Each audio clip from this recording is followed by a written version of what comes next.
ఆన్లైన్లో part time job పేరిట WhatsApp మెసేజ్లు రాగా దానికి స్పందించిన ఓ యువకుడి అకౌంట్లో నుంచి 9,79,000 రూపాయలు కాజేసిన సంఘటన కామారెడ్డి జిల్లా కేంద్రంలో చోటు చేసుకుంది.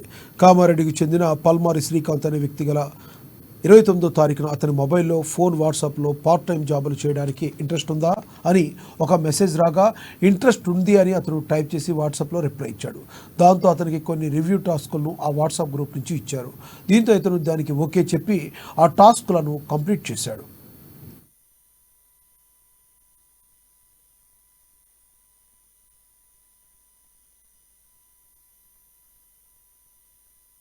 ఆ తర్వాత వాళ్ళు పంపిన ఒక టెలిగ్రామ్ లింక్ క్లిక్ చేసి వారు గ్రూప్లో యాడ్ అయ్యాడు. ఆ తర్వాత 30-31 తేదీలో ఆ టాస్క్లను క్లియర్ చేసేందుకు గాను అతని అకౌంట్లో కొంత డబ్బులు కూడా వేశారు. అయితే ఆ తర్వాత ఎక్కువ టాస్కులు చేస్తే ఎక్కువ అమౌంట్ వస్తుందని, దానికి కొంత డబ్బులు కట్టాల్సి ఉంటుందని వాళ్ళు చెప్తే అతను ఆ మిషన్కి సంబంధించిన టాస్కులను కంప్లీట్ చేసి మొదటగా 9,000 రూపాయలు వేయగా 12,000 రూపాయలు వస్తాయని చెప్పారు. ఆ విధంగా పెంచుకుంటూ 9,79,000 రూపాయలు కట్టాడు. అయినా కూడా ఆ విధంగా కట్టిన తర్వాత 8 లక్షలు మరలా పంపితే మొత్తంగా 23,64,000 రూపాయలు వస్తాయని చెప్పగా ఇతనికి అనుమానం రావడంతో పోలీసులను ఆశ్రయించాడు.